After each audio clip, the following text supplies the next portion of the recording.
ಬೆಂಗಳೂರಿನ ಬನಶಂಕರಿ ನಿವಾಸದಲ್ಲಿ ಪಾರ್ಥಿವ ಶರೀರವನ್ನು ಇರಿಸಲಾಗಿದೆ. ಬನಶಂಕರಿಯ ವಿದ್ಯುತ್ ಚಿತಾಗಾರದಲ್ಲಿ ಅಂತ್ಯ ಸಂಸ್ಕಾರವನ್ನು ನಡೆಸೋದಕ್ಕೆ ಕುಟುಂಬಸ್ಥರು ನಿರ್ಧರಿಸಿದ್ದಾರೆ.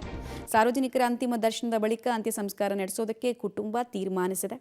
ಇನ್ಫ್ಯಾಕ್ಟ್ ಅವರ ಪಾರ್ಥಿವ ಶರೀರವನ್ನು ಮನೆಗೆ ತರ್ತಾ ಇದ್ದ ಹಾಗೆ ಅವರ ಅತ್ಯಾಪ್ತರ ಆಕ್ರಂದನ ಮುಗಿಲು ಮುಟ್ಟಿತ್ತು.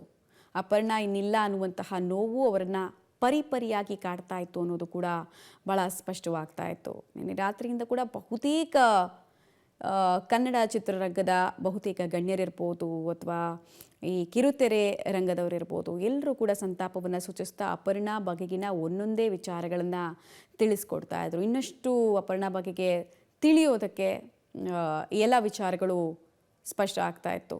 ಚಿರನಿದ್ರೆಗೆ ಜಾರಿದ್ದಾರೆ ಅಪರ್ಣಾ ಅವರು.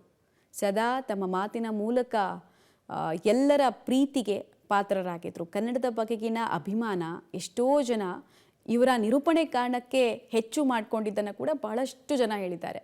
ಕನ್ನಡವನ್ನು ಮಾತಾಡಿದ್ರೆ ಅದು ಅಪರ್ಣಾ ರೀತಿ ಮಾತಾಡಬೇಕು, ಅದು ಸಮಾನಾರ್ಥಕ ಪದ ಅನ್ನೋ ರೀತಿ ಉಪಯೋಗಿಸ್ತಾ ಇದ್ರು. ಅಥವಾ ಯಾರಾದರೂ ನಿರೂಪಣೆ ಮಾಡ್ತಾರೆ ಅಂದರೆ ಅಪರ್ಣಾ ರೀತಿ ಮಾಡೋದಕ್ಕಾಗತ್ತಾ ನೋಡು ಅಂತ ಹೇಳೋದು, ಈಗಲೂ ಹೇಳೋದು ಅವರ ಕನ್ನಡದ ಬಗೆಗಿನ ಹಿಡಿತ.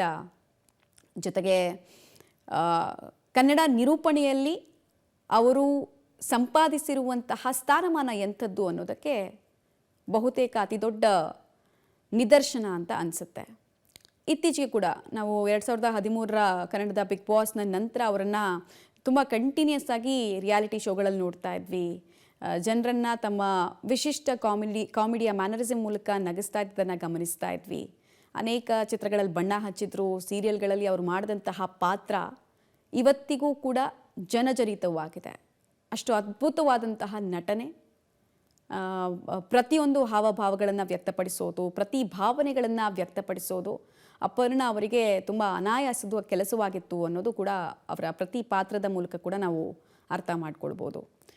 ದೊಡ್ಡ ದೊಡ್ಡ ಸ್ಟಾರ್ಗಳ ಜೊತೆಗೆ ತೆರೆ ಹಂಚಿಕೊಂಡ್ರು, ದೊಡ್ಡ ದೊಡ್ಡ ಸ್ಟಾರ್ಗಳ ಕಾರ್ಯಕ್ರಮವನ್ನು ನಿರೂಪಣೆ ಮಾಡಿದ್ರು ಕೂಡ ಅಹಂ ಅನ್ನೋದು ಒಂಚೂರು ಕೂಡ ಇರಲಿಲ್ಲ.